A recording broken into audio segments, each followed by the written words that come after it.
Vamos a ver una introducción a los límites. En este caso podríamos decir que es una introducción al concepto de límite.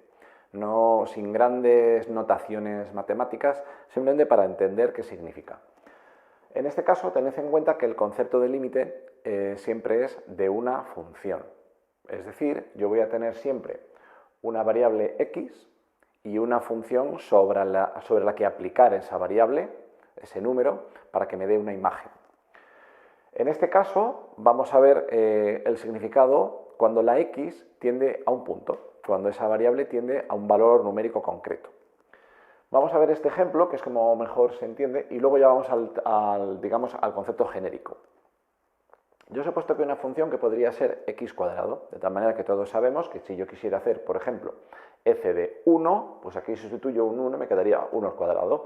Si quiero hacer f de 3, pues me quedaría 3 al cuadrado, que sería 9, etc. Es decir, para diferentes valores de la x, pues voy a tener diferentes imágenes o valores de la función. Vamos a ver qué sucede cuando yo me acerco al 0. Supongamos que me quiero aproximar al 0, pero yo no quiero sustituir directamente aquí el 0, sino que quiero saber qué sucede cuando voy dando valores próximos a 0. Entonces lo voy a hacer de dos maneras. Fijaros, yo aquí os he hecho una tabla en la que tengo aquí, en la parte de arriba tengo los valores de x y abajo en f de x hemos puesto pues las imágenes de esos valores, es decir, lo que me daría todos estos valores si los sustituyo aquí donde tengo la x cuadrada. Bien, supongamos que el 0 lo tuviera por aquí el medio y yo primero doy valores a la izquierda del 0, es decir, negativos, y me voy aproximando al 0. Y después lo vamos a hacer por el otro lado. Tengo valores mayores que 0 y me voy a aproximar por la parte derecha. Fijaros, he empezado en el menos 2, luego he ido al menos 1, luego he ido al menos 0,1, luego al menos 0,01, es decir, valores cada vez más pequeños, que se irían aproximando al 0. Si hago por el otro lado, he empezado en el 2, en el 1, 0,1, 0,01, es decir, lo mismo, son valores que se van aproximando, son cada vez más próximos a 0, aunque, ojo, nunca llego a 0. He puesto debajo las imágenes de esos valores, es decir, si yo sustituyo aquí el menos 2, pues evidentemente me da 4, el menos 1 me da 1, etc. Bueno, como es una función que está elevada al cuadrado, tanto si son positivos como negativos, pues es evidente que la imagen me queda positiva, claro. Pero a mí lo que me importa es el número en sí. Fijaros que esto me da 4, 1, 0,01, 0,0001, etc., ¿no? Y por este lado lo mismo. Entonces, si os dais cuenta, en los valores de x, a medida que yo me aproximo a 0 por la izquierda, las imágenes, estos números, se aproximan a 0. Y cuando en los valores de x doy valores próximos a 0 por la derecha, ¿vale? Me acerco al 0, aquí me aproximo también al 0. Es decir, da igual por qué lado me aproxime, que digamos que todo parece indicar que cuando yo a la x le diera el valor 0, su imagen, su f de 0, pues valdrá 0. Entonces, esto es un caso muy sencillito que lo vemos y en la fórmula yo aquí podría perfectamente haber sustituido f de 0 y haber puesto en esta x un 0 al cuadrado igual a 0. Y no me habría hecho falta nada de esto, evidentemente.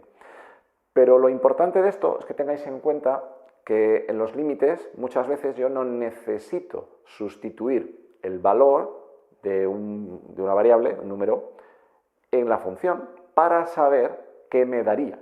Y esto es muy importante para aquellos casos en los que, digamos, ese valor no existe o no es posible darlo, ¿vale? Porque incluso aunque parezca que ese valor no se lo puedo dar a una función, vamos a ver luego un caso, podría saber hacia dónde se dirige ese valor, que es muy importante. Ese es el concepto del límite.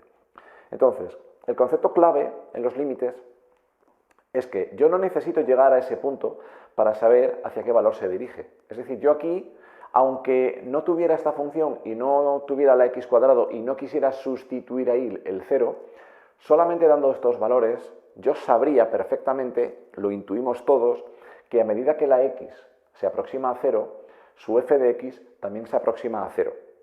Tened en cuenta que en este caso es una coincidencia, una casualidad de este ejemplo, que este valor de 0 y este valor de 0 coincidan. Podría haber sido otro cualquiera, es decir, habrá límites en los que a lo mejor aquí esto se aproxima a 0 y a lo mejor aquí esto se aproxima a 2.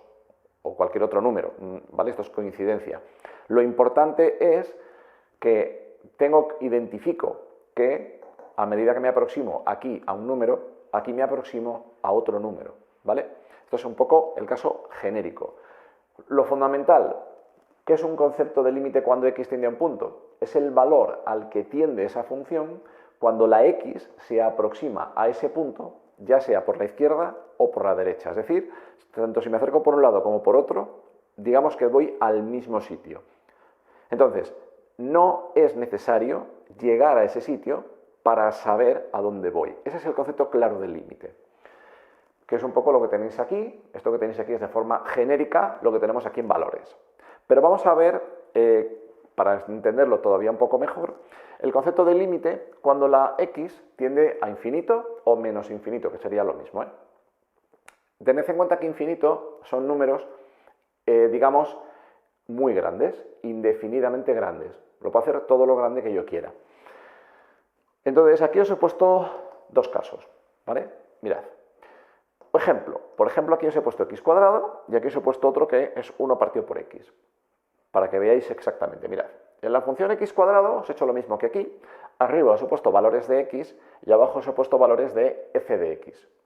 Entonces, todos tenemos en cuenta que, a diferencia de este tipo de límites cuando x tiende a un punto, que muchas veces es bastante sencillo obtenerle porque podría sustituir el punto, pero es que aquí no puedo sustituir infinito. Es decir, infinito es un número inalcanzable. Entonces yo, en teoría, en la x, yo podría poner 1.000.000, podría poner 1.000 millones, pero no podría poner infinito porque no es un número, no lo puedo alcanzar nunca. Pero eso no me impide calcular el límite. ¿Por qué? Porque si yo en esta x doy dando valores cada vez mayores, empiezo en el 1, si queréis, luego el 10, luego el 100, luego podríamos dar el 1000, ¿vale? Pero no hace falta, veréis que no es necesario. Entonces, ¿cuánto valdría la imagen, la f de x? Pues hombre, si aquí pongo un 1, 1 al cuadrado es 1, si pongo un 10, 10 al cuadrado es 100, si pongo un 100, pues 100 al cuadrado son 10.000, etc. No hace falta dar más valores para darse cuenta de que a medida que esta x se va haciendo cada vez más grande, yo puedo dar valores, digamos, tendiendo a infinito. La x tiende a infinito aquí. ¿Pero qué sucede con la f de x? Pues fijaros que son valores evidentemente también cada vez más grandes, con lo cual también tiende a infinito. Luego, en este caso, yo puedo decir que cuando x tiende a valores infinitos, valores muy, muy grandes, la f de x también tiende a infinito. Por lo tanto, yo podría decir que el límite de esta función de x cuadrado cuando x tiende a infinito es infinito. Esto podría parecer que siempre es así, pero vamos a ver el segundo ejemplo. Supongamos que tengo 1 partido por x, y ahora en esta x doy valores igual que arriba. Los doy, digamos, cada vez mayores. Voy dando el 1, el 10, el 100, el 1000, el 100.000, todos los valores que queráis. Me voy aproximando a infinito en los valores de x. ¿Qué sucede con la f de x? Pues fijaros que si aquí pongo un 1, pues 1 entre 1 es 1. Pero cuando pongo 10, 1 entre 10 ya es 0,1. Si la x la sustituyo por 100, por 1000, por 10.000, lo que va a suceder es todo lo contrario, que cada vez es un valor más pequeño. De tal manera que si yo en la calculadora pusiera 1 partido por 1.000.000, pues me daría, digamos, 0,6 decimales, que tendría 1.000.000 y un 1. Con lo cual, esto de abajo no se aproxima a infinito, sino todo lo contrario, se aproxima a 0. Un 1 partido por 1.000 millones es prácticamente 0. Con lo cual, este límite es completamente diferente. La x también tiende a infinito, pero el límite de esta función se aproxima a 0. Y yo prácticamente podría decir que es 0. Es decir, en este caso nunca llegamos a infinito. Yo no podría dar ese valor de infinito porque es inalcanzable. Pero yo puedo saber cuánto valdría la función. Ojo, si yo pudiera darle a la x valor infinito, si pudiera hacerlo, yo sé cuánto valdría. Valdría 0 o valdría infinito, depende del caso, ¿vale? Que es un poco lo que tenéis aquí. Entonces, ¿por qué os ponía dos casos? Porque aquí los dos casos típicos son, yo tengo aquí una x que puede tender a infinito, puedo dar valores a la x todos los grandes que quieras, y pueden pasar dos cosas. Puede pasar que f de x se aproxime a un número, como por ejemplo pasa aquí que es el 0, podría ser otro número, en este caso es el 0, pero también podría ser que a medida que la x vaya a infinito, la f de x se aproxima a infinito también, ¿vale? Con lo cual, esto es muy importante. Bueno, a continuación seguiremos con otros conceptos y desarrollos de límites, indeterminaciones y demás.